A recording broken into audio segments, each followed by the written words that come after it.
Hey, what's up? This is the Backups.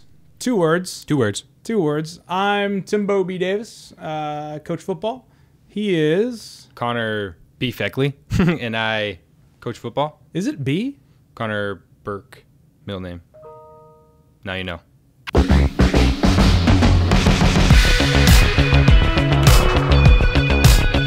Ladies and gentlemen, welcome to the Backups. The Backups. Hey, what up, dude? How you doing? I'm doing well. This is we're doing this. We've been talking about it for a minute, and now we're doing it. So. Yeah, no, for sure, man. Excited, and like I said, excited to be here and ready to get rolling. Right on. Hey, well, the way we're gonna do things here is we have a few little segments we'll go through, like most podcasts you'd see, and the openers. The openers is the coolest thing you've seen over the last week. What do you got? Football, non-football? Coolest thing for me, non-football. I actually just got came on at West, a substitute teacher, and I'm a veer away from football here, but I graduated from West Anchorage High School. Now that I'm back in the school doors and catching all the Zoom meetings, best thing I saw this week was the Zoom meeting, so full staff, everybody just in there. I've seen so many familiar faces of people that have just made a difference in a lot of kids' lives, and now that I'm a little bit older and in a position to understand that a little bit better, it's cool, man. All the craziness we're going through, it's just cool to see all these good people doing good things. So yeah, it's wild when you are around a social thing like school, and all of a sudden that social thing changes, and I don't know, you just see those people that you may not have said as like hi to in the hallway. You might not, you know what I mean? Exactly. Like you just kind of walk by, and then you see them on Zoom, and you're like super like grateful that, hey, this person's right along with us. Here We're today. in it together. No, absolutely. I mean, it's just good stuff, man. See a lot of caring people doing a lot of good things in the world. That's sweet. I'm actually gonna go football on it, and I'm not an Alabama fan. I want to be clear, but I am a fan of what I saw. And you know what the cool thing is? My opener was, I remember a few years ago when Saban was dog cussing RPOs and tempo, and I thought the coolest thing was that was one of the most dynamic, executed RPO games I've seen. I mean, really, I don't think Alabama called like a run play. I mean, there was the goal line stuff. And like you said, they do it so well, or sometimes you don't know. Yeah. And it won't be until a ref throws a flag for an illegal man downfield where you even realize that it was an RPO. We're gonna get to that. I counted in the first. A little disclaimer here. I only watched in depth. I went back and studied the first half again. But in the first half, I counted about 6 illegal men downfield calls they didn't get, and the one that's not even the worst is the one they got tagged on. So anyway, that's kind of a funny deal. So that was and then Obi-Wan Kenobi's getting a show. He's my favorite Star Wars character. Here you go. No, it's a big deal. All your Star Wars fans out there. It's a big deal. Football and Star Wars. It's a big deal. If you're not, if you don't know, now you know. So every episode we're gonna have a word. The word is kind of the theme of the episode. Everything's gonna kind of work off that word, and today's word is play action. Play action. It's kind of like Sesame Street, where you have like letter of the day and stuff like that. Anyway, we got play action going. We're gonna be talking play action all day, and so we're gonna start with around the league, and really what we're gonna try to do is deep dive into a game a week. Through the off season, just go back and say, hey, remember this? And so what we're going to do is we're going to use the most recent history we got, and we're going to be talking a little Browns and Rams and how they use play action in their last week's games. What do you got for the Browns there, CFAC? Well, I'm going to go first because I don't want you talking too much about the Rams and what they did to my Seahawks this past weekend. But the Browns were a lot of fun. I get a chance to kind of go back and look at some film more in depth rather than just kind of watching them on television. The Browns do a lot of different things, which I thought was pretty cool, and how they mix up the different personnels they ran a lot of their play action out of. One of the biggest things I noticed just in the game this past weekend against the Steelers is a lot of their play action came out of heavier sets and pretty much always on first down. They were a big first down team. They were trying to obviously running the ball well with their running backs, trying to sell, starting the drive with run play as they should, and taking a couple yards. Out of the first down ones they had, I think they all started with completions. Baker did a good job of selling everything, moving his feet and getting the ball out, and pretty to watch. Not much went wrong. No, in the that's why I was saying it was pretty easy to go through and it was a little bit. I think they used a little bit less play action than they normally do. Obviously, getting out to the lead, and then obviously they wanted to run the football and get rid of some of that clock. But for a team that runs the football really well, man, play action has to be a huge part of their offense, and they've been doing a hell of a job of it. And one thing I know that a lot of teams don't do, but they roll out to the left a lot. They'll fake running the right, and Baker's going to have to roll out to his left and get square and get downhill. But he's done a hell of a job, and I think a lot more of his throws, he's a lot more accurate to his left. And Did he boot much to his left and then like flip the hips and come back across the field at all? Did you see him do that much? Not in the last game, but I have seen him do it before. Yeah. I get a chance, and I remember even when he was in the Senior Bowl, I got a chance to go watch him down in person and stuff. And like I said, to see a guy who's as tall as I was, at 6 foot, but to see at the level he was playing at and his mechanics and all the little things he does, I mean, he does it right. So From seeing that with my eyes a few years ago to seeing it now, I can see the carryover and how he's been able to really mature and become a top quarterback. Well, and it doesn't hurt that we got Chubb and you got Kareem Hunt. Yeah, you got some guys who can run the football for you. Yeah, I think Chubb has worked his way into being like my top 5 favorite running back like in the NFL this past year. Yeah, he was just a difference maker when he was healthy and came back for the Cleveland, and obviously a huge reason why they were able to run the football so well and why their play action game has been able to be so successful. He's fun, man. He's fun to watch. So actually kind of the surprise guy for me this week was Cam Akers. I hadn't really studied the Rams. Every year I pick a team that I study. I get on the bike. I do this thing. I get on the bike and I'll just grind through a game, and I'll usually use the broadcast, not the. By the way, if you don't have NFL Game Pass, it's amazing. You get to watch all the games. Anyway, so I'll get on the bike and watch the broadcast view because it's got the timing, and so whenever they're running a play, I get up on the bike and I bike as fast as I can, and then when they're in the huddle, I'm just on my seat just cruising. I hate up tempo teams, not in real life, but in on Bike World. But anyway, no. So I did the Rams 2 years ago with the Gurley and when they went to the Super Bowl stuff. Yep, I remember talking to you about that. And so this was kind of a fun little to go back in and watch the Rams again this last week. And I was actually I was not expecting to do this game as the game I picked for play action. Yeah, no kidding. But when Wofford goes down, man, what a difference. And I think in just play calling and design. So he did a lot of things similar than he would with Goff. I mean, the offense is the offense. I think what McVay is, we were talking about this before the show, but I think the thing that sticks out in my mind is the receiving core of the Rams. You have to be a special type of dude.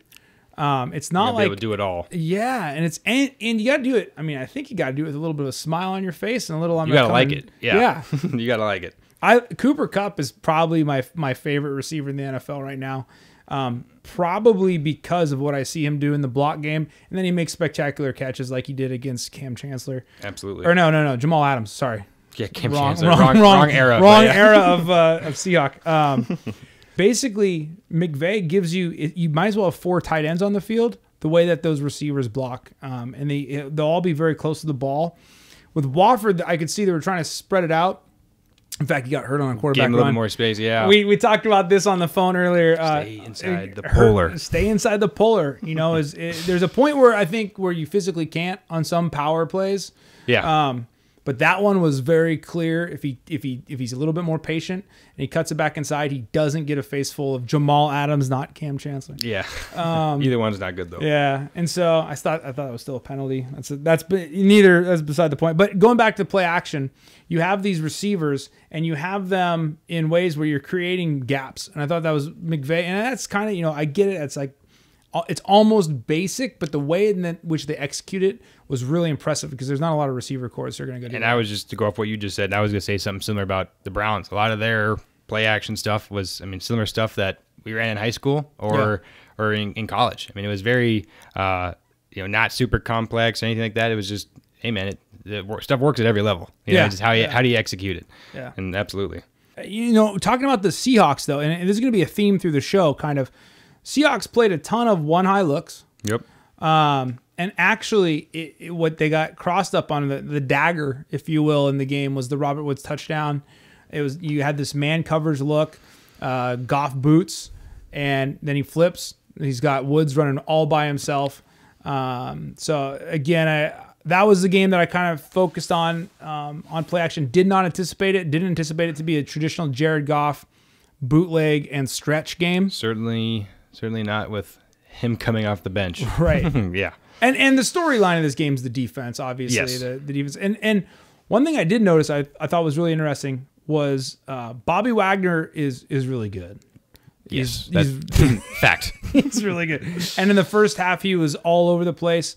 And I know he got banged up, but he was a little less effective in the second half. You saw these receivers bodying him up, getting and the biggest thing that I thought McVay did in this game specifically, using motion with play action and give these jet motions, and those jet motions would freeze 54 and allow just that half second, and all of a sudden, if it wasn't Wagner himself, that slowed him down in the run game. So his run defense got worse. Exactly. And then what they were doing is with that one high look, they were finding holes in that curl zone above, kind of in between the linebacker and the corner and the free safety.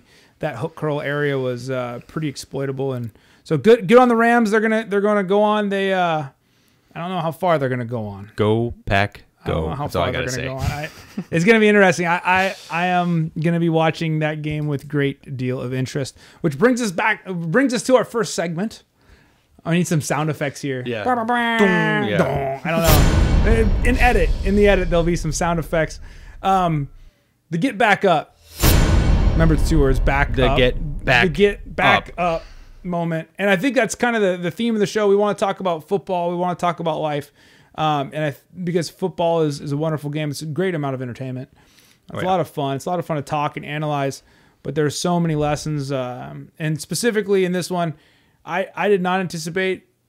I mean, Jared Goff had a bad end of the season, the way I saw it. I did not anticipate Jared Goff winning any the first Get Back Up award from me on this. But dude, he's got 3 pins in his thumb. He had surgery 12 days before the game. I mean, he didn't look like he could even throw a spiral very well. No. Going to some of those games in the game last week at least. He didn't throw many good spirals in the game itself. And they still won. So and they still won. I know you're a Seahawks fan, so I'm just rubbing salt in the wound here. But no, I was super impressed that he was able to. Here's a guy I'm pretty sure did not think he was going to play this week, if not this season at all. Yeah, no, for sure. And second drive, he's coming off the bench and he has to go get it done. And the leadership in that moment, the toughness in that moment, totally. To go off what you're saying, I think a lot of people have kind of maybe lowered Goff in the sense of just in his leadership qualities, because a lot of people say McVay is responsible for a lot of his success and the different things. I was like,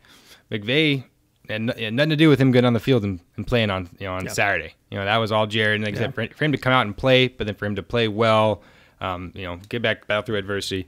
Even though he does play for the Rams, it was a heck of a performance. Do you have a get back up moment of the week? My get back up moment is actually for Alabama wide receiver Jalen Waddle. I wasn't thinking about it, and it kind of came across my mind as we were talking. Broke his ankle. Was it one of the first weeks of the season against Tennessee there, I think on a kickoff. Favored to be the number 1 wide receiver at Alabama, so their number 2 wins the Heisman. But him being a guy who was not supposed to be playing, a top first-round pick, and then for him to come out and not only suit up for the national championship, but to get in the game. Yeah. And then obviously you saw everyone on Twitter and social media freaking out, telling him to get off the field, yelling at Coach Saban. I think he ended the game with 1 or 2 catches. 2 that I can think of. 2 catches. But what I loved about it is, the kid stayed. He wanted to come win a national championship. I mean, he's immensely talented.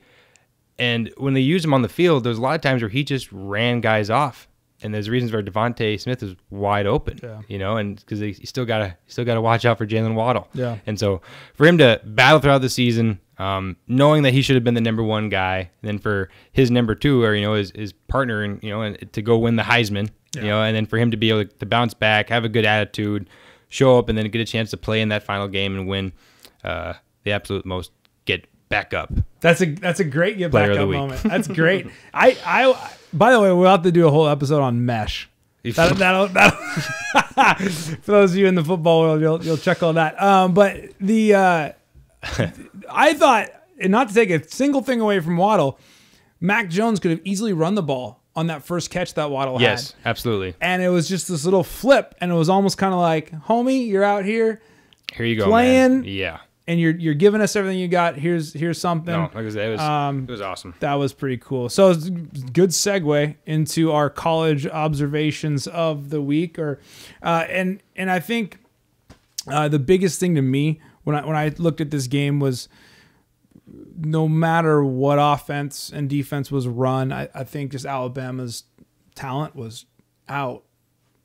Unbelievable. It might have been the most talented offense I've ever seen. And I think I was talking to my dad or something during the game as we're watching Alabama, and I'm trying to talk to him about the different motions and the different things that they're doing and just kind of explaining it to him.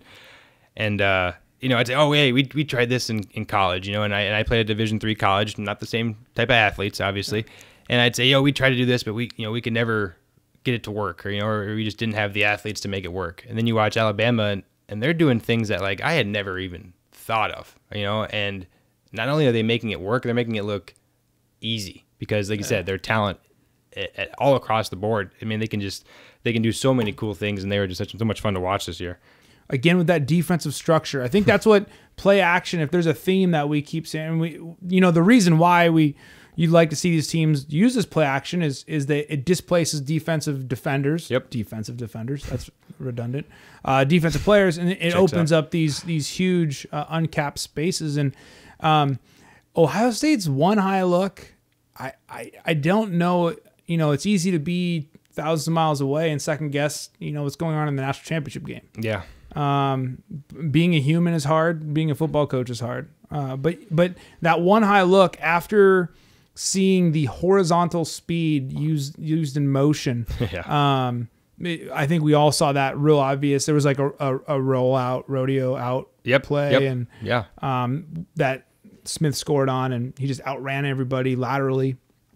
But more specifically, that one high structure against play action, I think just was a lot of trouble for Ohio State because they were bringing down to the boundary or the weak side, whether they declared it, that safety was rolled down into the flats, and there was huge amount of curl flat space that the linebackers couldn't even come close to covering. Yep. And it was subtle at first. It was almost like Alabama was toying with them. It was subtle at first with some bootleg stuff. Yep.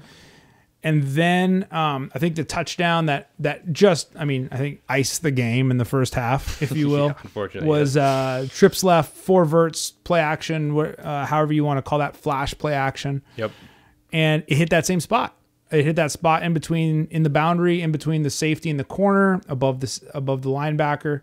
It showed that Alabama had the dudes. They weren't even trying to. They weren't being. It's just 4 verts, man. It was almost like they lined up and Sarkisian and everybody kind of looked, Mac Jones looked, hey, you sure this is why? Okay, yeah, let's call this, and they were all putting up it's good before the play was even started. So they did a masterful job of getting Ohio State into man out of cover 3 using those heavy sets. And they would get them into the man, and then they would motion guys around.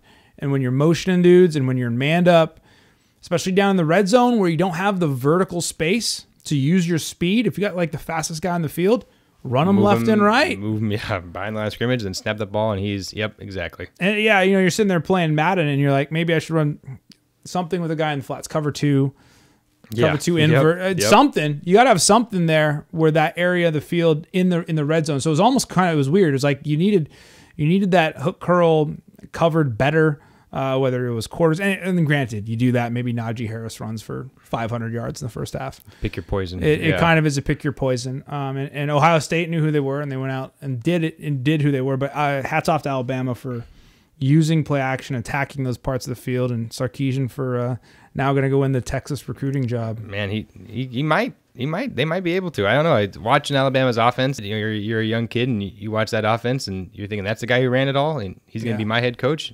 Okay, especially it's Bill O'Brien's now at Alabama, and I guess young kids who may not know his coaching history might just Deshaun didn't like him. I don't know. I don't want to go play for him either. So who knows.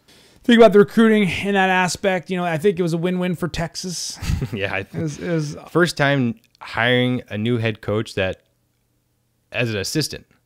So usually they always hired like other head coaches. First time in like 87 years or something. I thought I heard. Sark's not your normal assistant. No, not at all. Which makes sense. So it adds up. He was something else, and I'm glad to see that. From all we can tell, he's doing football the right way right now. So it comes to teaching now. So a big part of the show is we understand you might be a fan. I mean, you might be a college or NFL coach. Why not? But if so, keep watching. There you go. But realistically, you know, the most people that our audience is kind of catered towards people who, you know, kind of football heads that want to talk ball, but they probably teach ball. They probably teach more than football. At least I hope all of us coaches do. But they're probably somebody that teaches ball, and so everybody's got some thoughts on play action, and what we just want to do is kind of work. You know, we have a former quarterback at the high school and college level. We have, you know, I've coached it for 20 years or so, and just thoughts that we've put together about coaching play action and doing play action. So what do you got for us? What are some thoughts on how you teach it, and maybe even some thoughts about when you played it?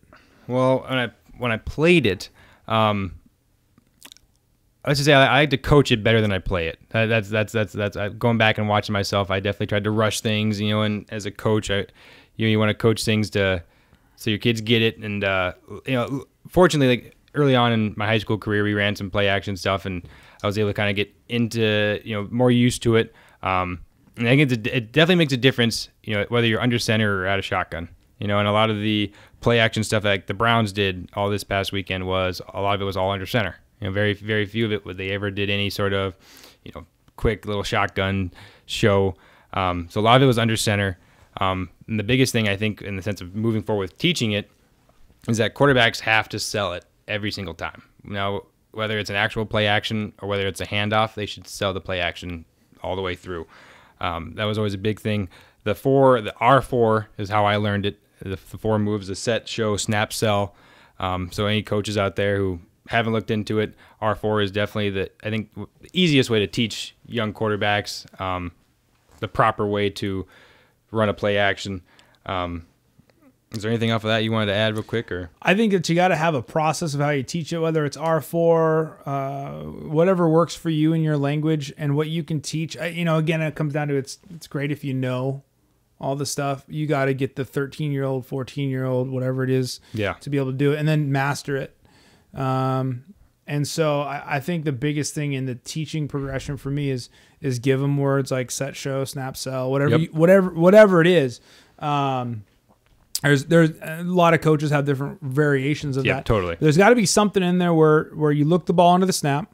Yep. You got to have something where some type of pneumatic or word that helps remind them to get the ball out to the running back. And then my number one thing, and I know there's different ways to do play action. A lot of our play action's from the gun, and I'll get to that in a second. But when we go to do the fake, what I want to do is make sure the ball doesn't actually touch the running back. Yep.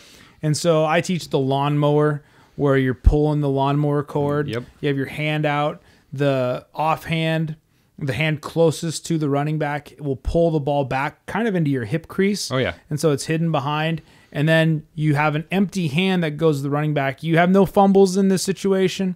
Ideally, you shouldn't. I mean, you shouldn't. Shouldn't. And that's something they can practice at their home, right? They can practice Super the lawnmower all day long. You can sit at home in your room. Don't even got to be on a field or nothing. And I think like that's to me that's like crucial. That's probably the most important part. The next then comes with the head, the snapping the head and eyes, and then selling it. Yeah, Yep.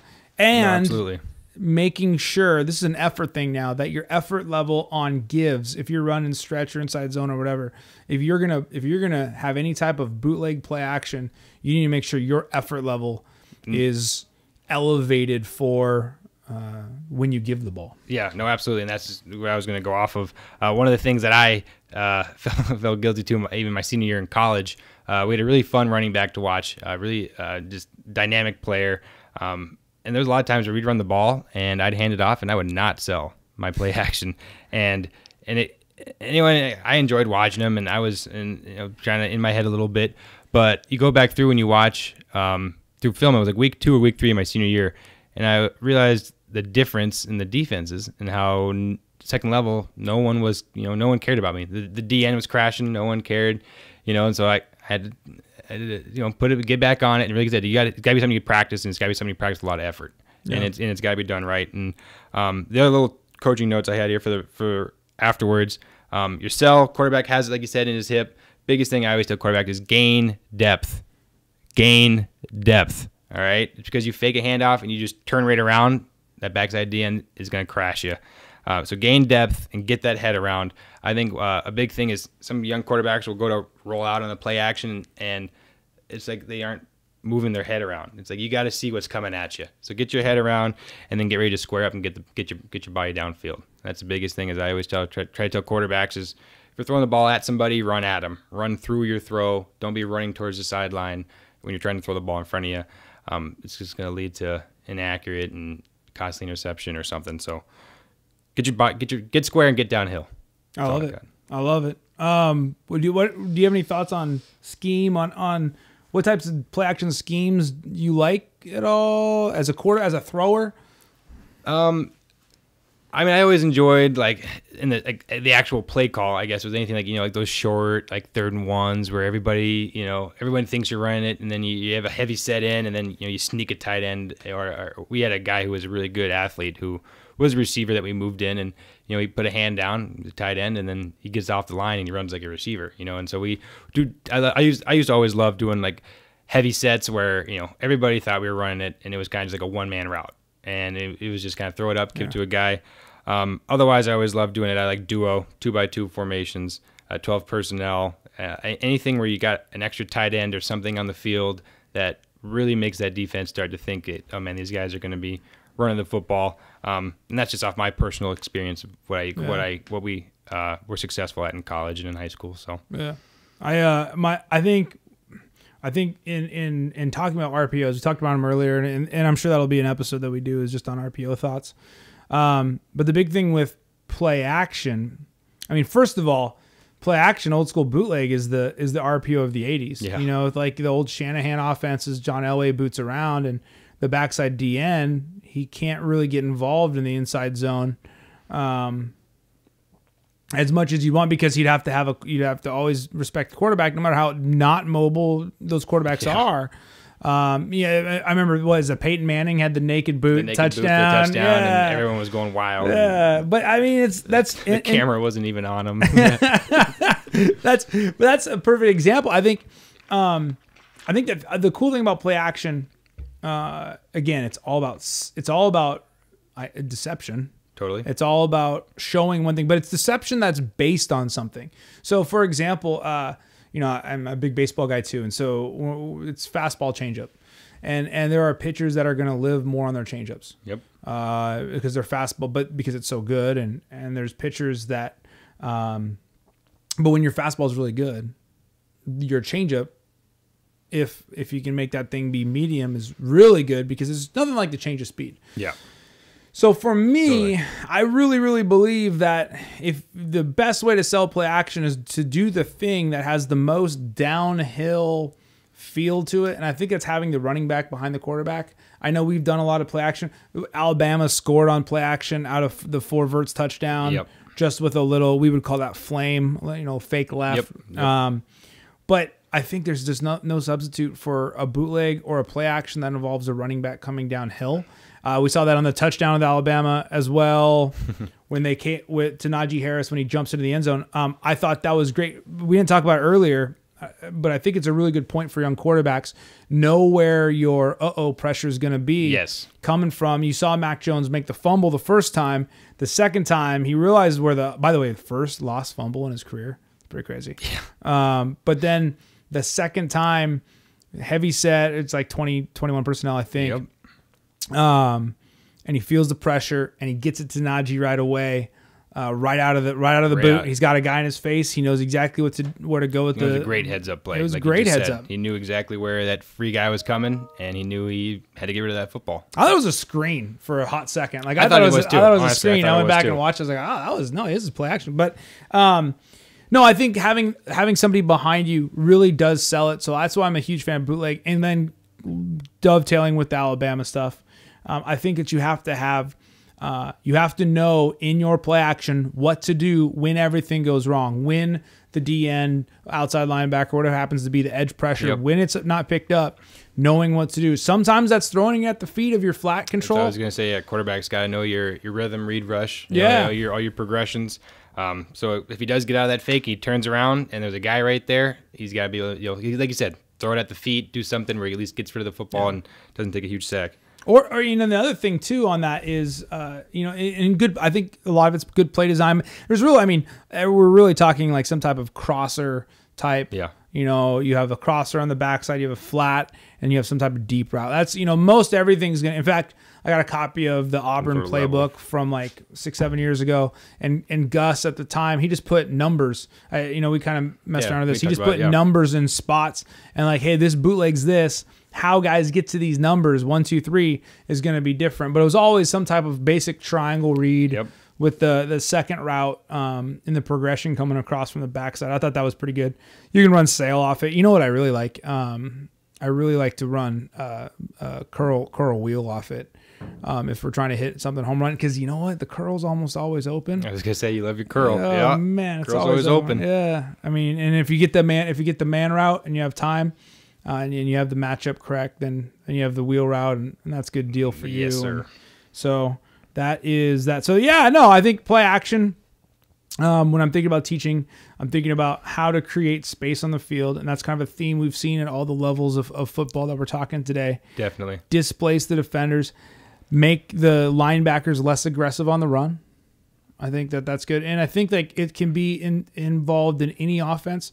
Whether you're air raid or an obvious, I mean, obviously it's a big part of like the wing tee. The wing tee to me is so devastating when the quarterback can throw a basic play action and get you into trouble, into those spots that we vacate for the same reason that Ohio State vacated against Alabama. And then you get situations where guys are running wide open for touchdowns, and frustrating. No, it's really frustrating. You practice wing tee football all week long defensively, and the first play is a 90-yard wheel route. Who's that kid? West Valley, it happened to us. It did. Will Veely, I think. Will Veely. 4 down territory. This is a new segment.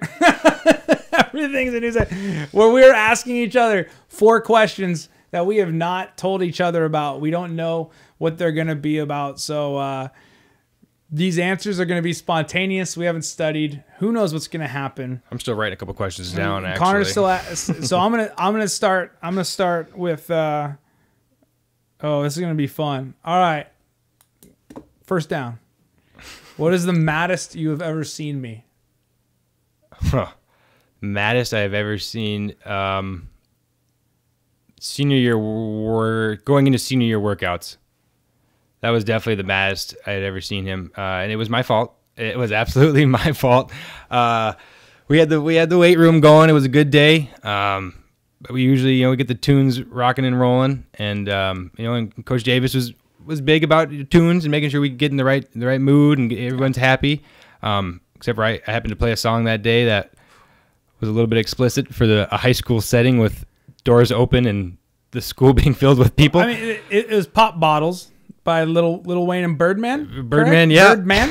And it was on the not clean version. The not clean version. And so, yeah, that was the first. I heard Davis yelling from down the hallway, and I was scared because I had never seen him that mad, and I was the one he was yelling at too, and so that made it worse. And everybody, all the guys got on my ass for a little bit on that one, and.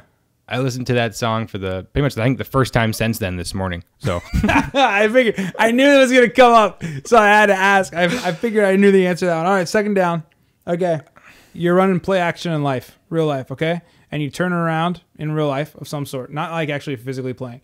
What's an equivalent of being on that bootleg and that edge defender not biting the fake and up in your face, and you're just like, uh-oh. Do you have a real life moment where you're like, uh-oh?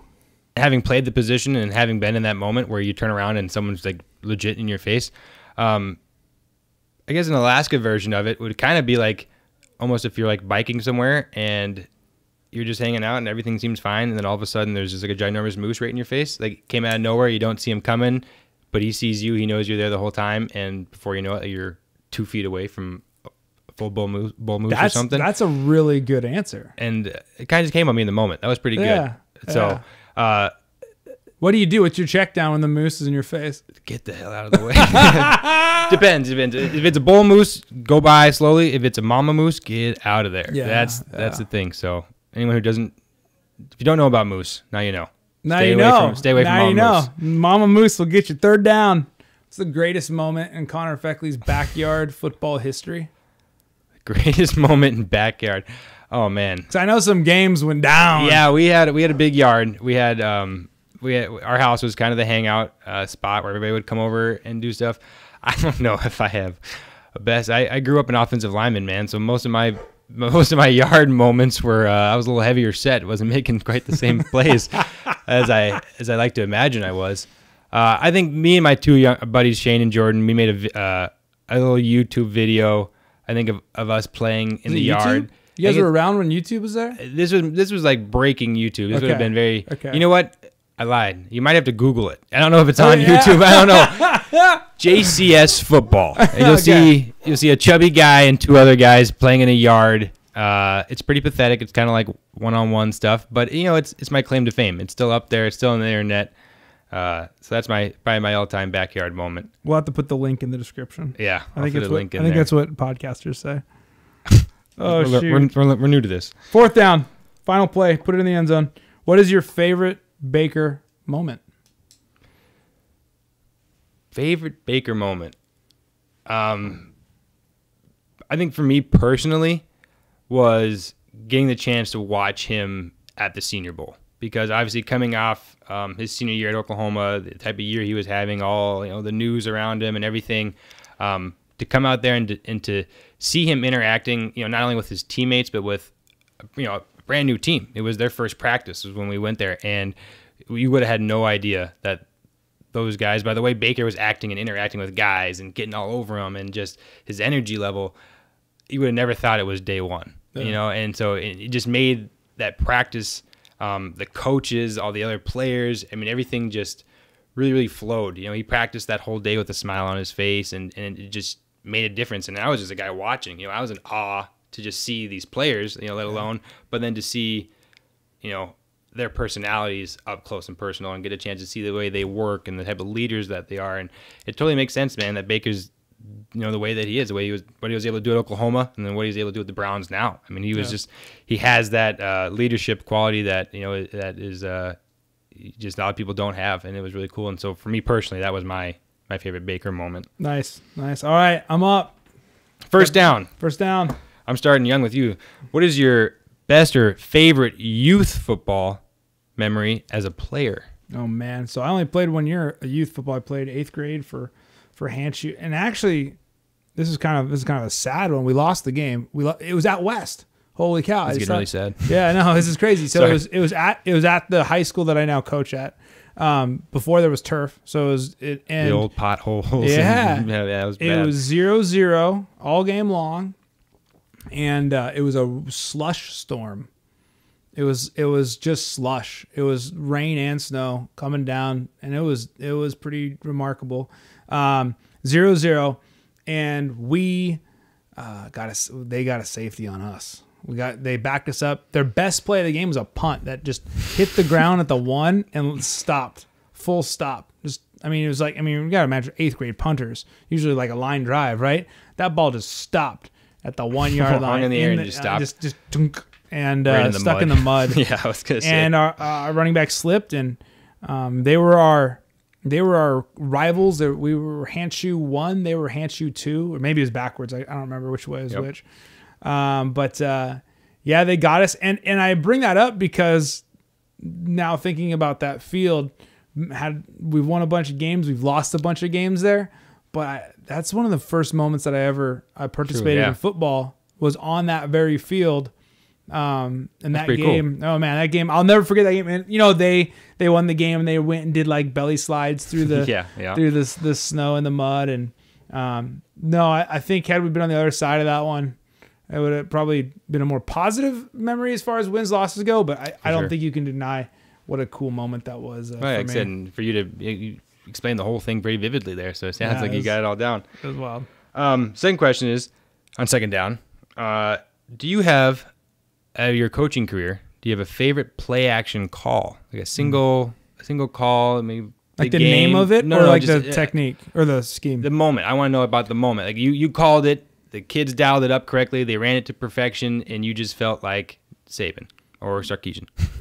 Yeah, you know what? Check it. So like we were playing, we've gone back and forth with Bartlett High School. It's kind of our crosstown rival. Yeah. They beat us in the championship. We beat them in the playoffs. I mean, it's been back and forth. A well-coached team over there, good guys. And we had our quarterback, this was a few years ago, and our quarterback was injured. He got injured in the game. He got concussed. And we were playing pretty well. We were probably the underdogs. I don't know if there's ever really an underdog in a Bartlett West game. We're both going full speed. Man.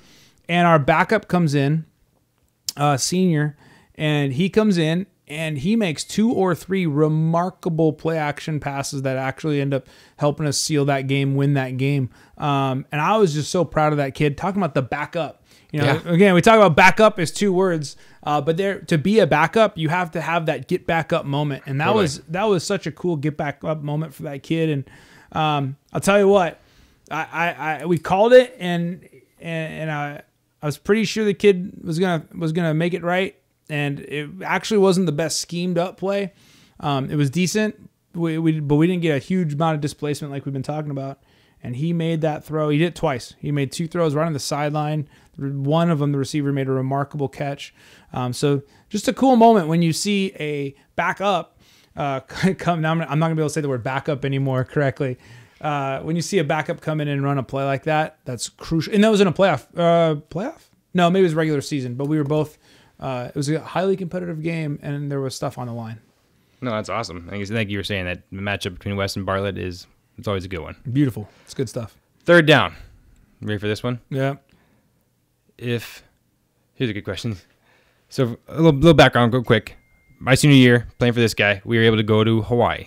So for any young coaches out there or guys who are traveling, if you could go back in time prior to that trip, what is maybe the one thing you would change, or maybe not change, but what would be the one thing that you wish you knew better going into it? So far away from, was it Waikiki? Yeah. Yeah. Stay so far away.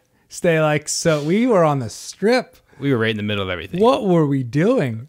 We were on vacations. We were on vacation. Yeah. Not a business trip. Our defense was on vacation. So was our offense. We didn't score anything. Nope. 48-0. It was bad. Hey, there was a few guys that went on to play college ball off that team. I mean, that was a really good team. Well, the receiver, the guy who put me on the front page of the Hawaiian newspaper. Yes. Caught balls from Jared Goff at Cal. Yeah, that's right. Yeah. And then it was Manti Te'o's old school. Yep. And there was another guy there. Or Punahou, sorry. Punahou. There was another linebacker on that they had on that squad. I think he went and played at Texas A&M. They were good. They were pretty good. It was I think the biggest thing when you're on trips like that is it's a lifetime memory thing. Totally. I mean, that was one of my absolute most favorite trips in my entire life. It's also a school event. Yes. It's a school trip. And I think like you have to organize things in a way where so I've become like kind of big in philosophy, studying this guy Marcus Aurelius. He was a Roman emperor and he was a Stoic philosopher. And his basic premise when he talked about life, he would wake up every morning and tell himself that all the humans around him are going to be ill-tempered, mean, and want nothing but like the worst for other people. And if you go into your day like that and you have those assumptions, what you end up doing is it's kind of like you can be nice, but you also should be assuming that people are going to do people things. And so I think it's really important that you organize trips as a coach in ways that you take care of your guys and they don't have opportunities to get into trouble or any mischief or just have negative things occur. You know, we had a few guys that missed that game because of stuff that went down. And I think that's really important. Like I said, you set up the situation and control what you can control. A more experienced Tim Davis now looks at that trip and changes where we're at, changes the time, how we spent our time. Those are controllables Totally.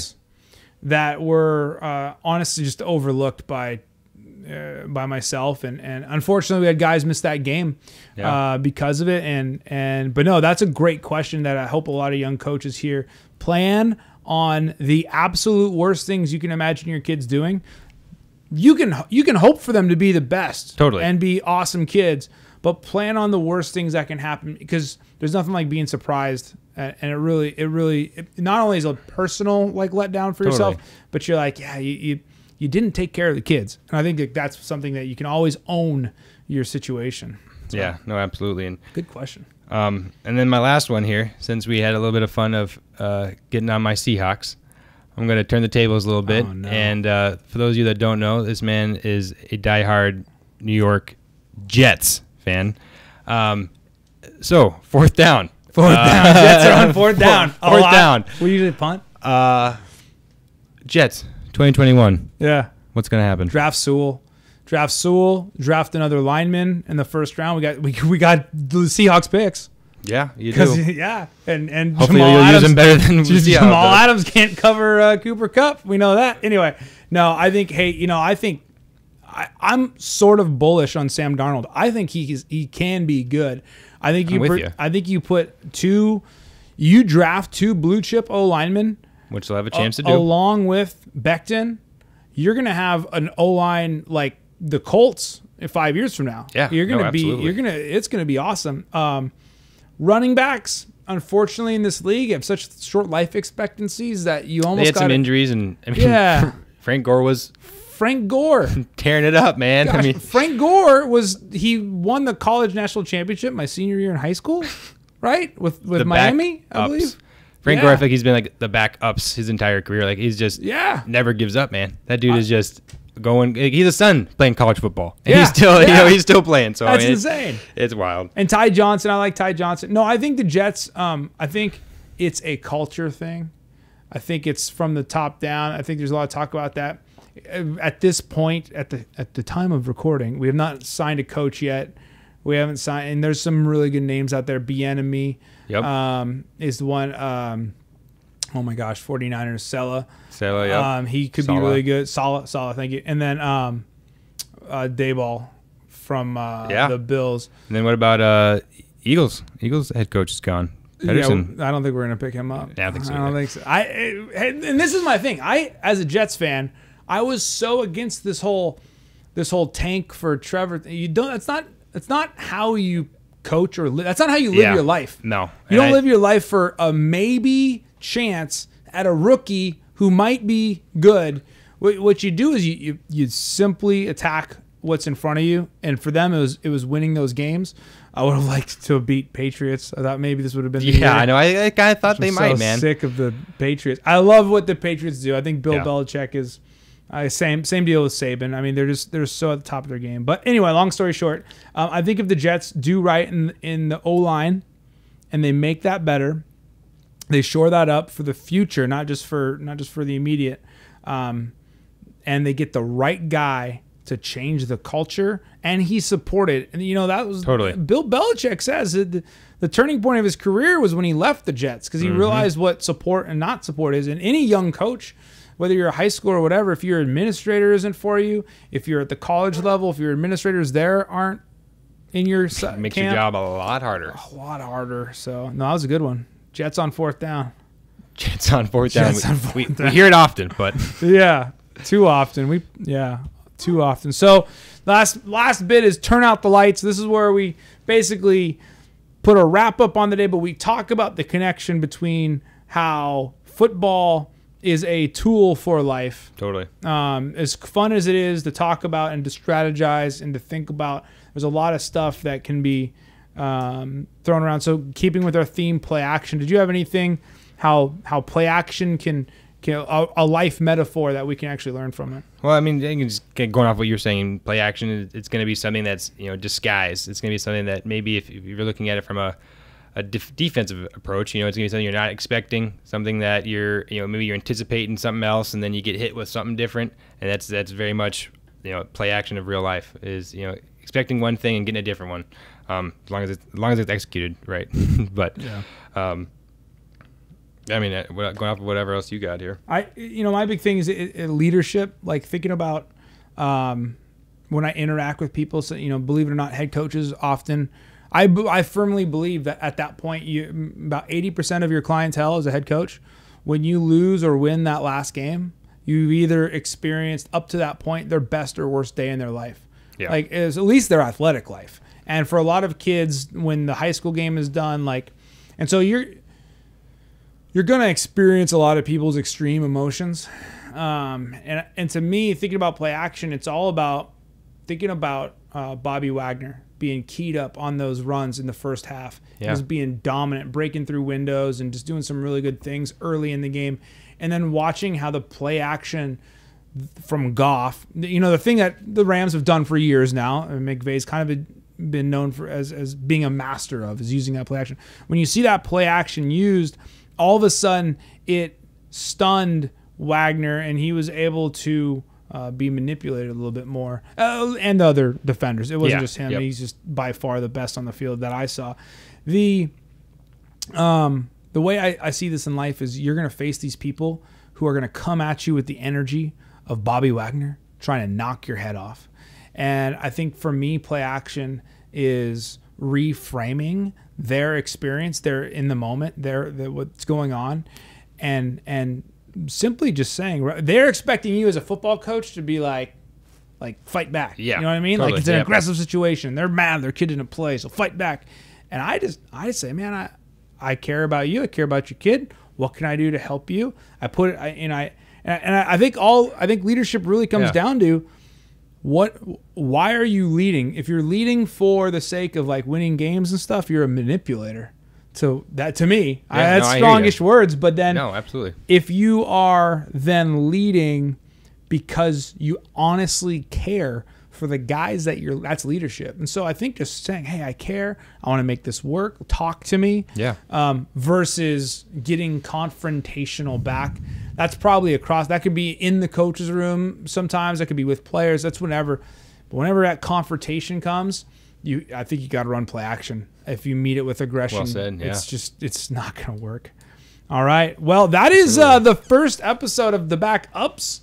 Ups, 2 words. 2 words. Those words. Yeah. We never introduced ourselves. I was gonna say we'll do a little intro at the end. Yeah, we'll do a little intro at the end. Do a little editing and we'll fix it around, get it all set up. Flip it around. Oh, that's good. Okay. Well, anyway, guys, hey, thank you so much for joining us. This was really cool. First episode. We're hoping to do these, and like and subscribe, I think, is what people say that do like this. And subscribe, yeah. Subscribe and like. Check us out. Tell a friend. We'll get better. We'll get funnier. Yeah. We'll get more into it, but episode 1. It's fun talk, fun conversation. Little empathy, little grace from the audience. Be kind. Give us suggestions in the comment box. Yeah, let us know. What do you want to see? Speak up, scoot back. I don't know. Yeah, word. All right, y'all. Much appreciation. Namaste. Appreciate you guys. Yeah.